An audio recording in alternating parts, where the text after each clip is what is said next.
All India Muslim personal law board के हुक्म पर हमने ये काला पट्टा बांधा है उस वक्फ बिल के खिलाफ। नरेंद्र मोदी इस वक्फ बिल के जरिए हमारे सीनों पर गोली चला रहे हैं। रमजान के आखिरी जुमा यानी जुमातुल विदा के मौके पर शुक्रवार को देश की सभी मस्जिदों में नमाजियों की भीड़ उमड़ पड़ी।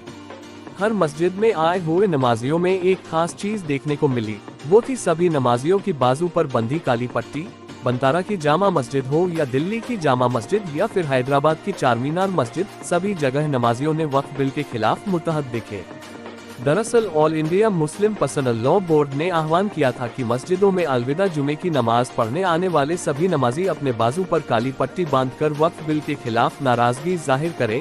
हुआ भी ऐसा ही, मुल्क की हर मस्जिदों में नमाजी बाजुओं पर काली पट्टी बांधकर पहुंचे।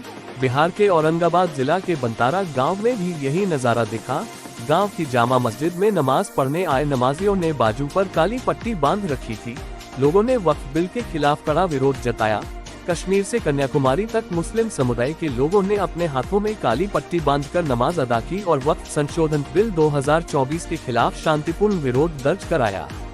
नमाजियों ने वक्फ बिल को लेकर गहरी नाराजगी जताए। नमाज के बाद लोगों ने कहा कि अगर ये बिल पारित हो गया तो मस्जिदों, दरगाहों, मदरसों, कब्रिस्तानों और कई अन्य धार्मिक और चैरिटेबल संस्थानों पर कब्जा हो सकता है।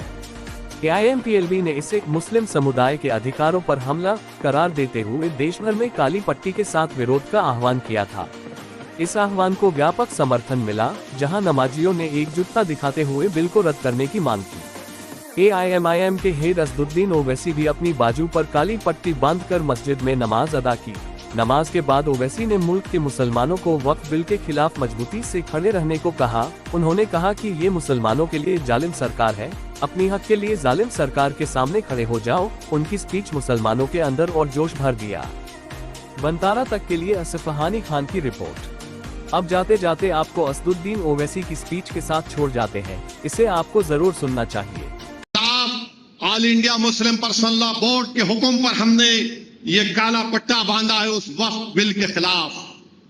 नरेंद्र मोदी इस वक्फ बिल के जरिए हमारे सीनों पर गोली चला रहे हैं, हमारे सीने पर गोली चला रहे हैं, हमारे ईमान पर गोली चला रहे हैं, हमारे मस्जिदों पर गोली चला रहे हैं, हमारे दरगाहों और खानकाहों पर गोली चला रहे हैं। आप बताओ, जब हमारे हिंदू धर्म के मंदिरों में सिर्फ हिंदू मेंबर बन सकता है, तो फिर वक्फ बोर्ड में एक गैर मुस्लिम कैसे बन सकता है, बताइए आप।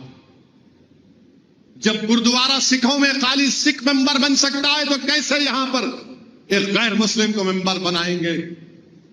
जब अगर कोई मंदिर की प्रॉपर्टी पर 12 साल से भी काबिज है, सिखों की गुरुद्वारा की जमीन पर अगर कोई 12 साल से काबिज है, ईसाइयों के गिरजा घर की जमीन पर कोई 12 साल से काबिज है, तो वो मालिक नहीं बनता। मेरे अल्लाह के नाम पर दी हुई जमीन पर अगर कोई 12 साल से काबिज है, तो मोदी कह रहे हैं कि अल्लाह मालिक नहीं होगा, वो काबिज मालिक हो जाएगा।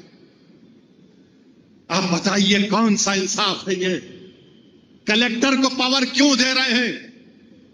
इसलिए दे रहे हैं कि कलेक्टर के पास कोई जाकर लिख देगा कि ये वजीर अली की वक्फ की प्रॉपर्टी वक्फ नहीं है, तो कलेक्टर अपने सियासी आकाओं को खुश करने के लिए लिख देगा this is not a Waqf property. दरगाहों पर जाकर कह देंगे वक्फ की प्रॉपर्टी नहीं है।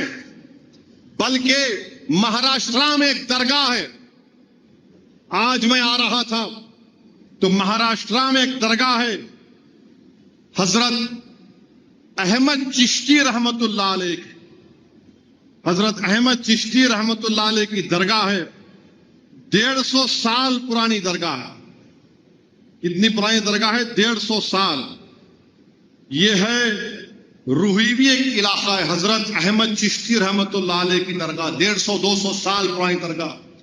वहां पर ये संघ परिवार के लोग, कोई छत्रपति शिवाजी के पुतले पर कोई कालिक डाल दिया, कौन डाला नहीं मालूम, दरगाह शरीफ में घुसकर गुंबद से उसके झंडे को निकालकर अपना झंडा लगा दिया और बोल रहे हैं कि यहां पर क्या है, भुवासल देव महाराज की मंदिर थी।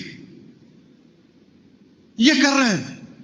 और ये बीजेपी वाले बोलते नहीं नहीं ओवैसी भटका रहा है, ओवैसी भड़काऊ भाषण दे रहा है। अरे ये हुआ नहीं हुआ बताओ मेरे को। पार्लियामेंट के सामने एक मस्जिद है, पार्लियामेंट के सामने है। किसकी मस्जिद है? वो गवर्नमेंट बोलती हमारी मस्जिद है, दिल्ली वक्फ बोर्ड बोलता हमारी है। कल कलेक्टर को पावर मिलेगा तो कलेक्टर पागल है, मोदी के खिलाफ जाएगा। कलेक्टर लिख के दे देगा this is not a Waqf property, ये गवर्नमेंट प्रॉपर्टी। गई आपकी मस्जिद। उस बिल में एक प्रोविजन है कि अगर कोई भी जायदाद पे उस बिल में एक प्रोविजन है कि अगर कोई भी जायदाद पे लिख दिए कलेक्टर को ये वक्फ नहीं है, तो कलेक्टर अगर इंक्वायरी ऑर्डर कर दिया तो जब तक इंक्वायरी मुकम्मल नहीं होती वो वक्फ की प्रॉपर्टी नहीं रहेगी। अरे भाई, जो हिंदू धर्म में है, जो सिख धर्म में है, वो हमको भी दो ना। जब उनके लिए अच्छा है तो हम हमारे लिए खराब कैसे हो जा रहा हो, वो बताओ। तो मकसद एक ही है कि जायदादों को हासिल कर लिया जाए। इवैक्यू प्रॉपर्टी है। जो लोग पड़ोसी मुल्क को जाने से पहले वक्फ को जमीन दे दिए, हरियाणा में लाखों एकड़, हजारों एकड़ वक्फ की प्रॉपर्टी है, उससे पैसे आते। इवैक्यू प्रॉपर्टी का सेक्शन उड़ा दिया आप, सेक्शन ही उड़ा दिया इवैक्यू प्रॉपर्टी का। बताओ फिर कौन सा आप काम करने जा रहे हैं? आपकी नीयत एक ही है कि मुसलमानों से उनकी जायदादों को छीन लिया जाए। यह इनका हिंदुत्व का एजेंडा है कि हम अपनी शरीयत पे ना चल सके, अपने मजहब पे ना चल सके। हम हुकूमत से कह रहे हैं कि आप आईन के खिलाफ एक कानून बनाना चाहते हैं जो आर्टिकल 14, 15, 26, 29 का वायलेशन है। हमारा कल्चर का हिस्सा है वक्फ, आप कैसे हमसे छीनेंगे? तो यह बीजेपी की हुकूमत करना चाहती है। और सुनने में आ रहा है कि शायद पहली या दूसरी तारीख को बिल लाया जाएगा। यह ऐसा काला कानून है जिससे हमारी वक्फ की जायदादें खत्म हो जाएंगी। मुझे मालूम है कि मेरी तकरीर के बाद आज सब लोग चीखा मारेंगे, फिर से असद ओवैसी ने यह कह दिया, वो कह दिया। अरे अगर तुम्हारे टीवी स्टूडियो को जो नोएडा में अगर कोई बोल दिया कि ये तुम्हारा नहीं है, गवर्नमेंट का, तुम क्या करोगे? चुड़िया पहन के बैठ जाओगे? और तुम ये समझ रहे हो कि हम खामोश बैठ जाएंगे? वक्फ एक इबादत है, नमाज की तरह नहीं बल्कि इबादत है। और वक्फ गवर्नमेंट की प्रॉपर्टी नहीं, हमारे बाबा अजदाद की गाढ़े खून की कमाई की प्रॉपर्टी है, गवर्नमेंट की दी हुई नहीं है ये। और चंद्रबाबू नायडू, नीतीश कुमार, चिराग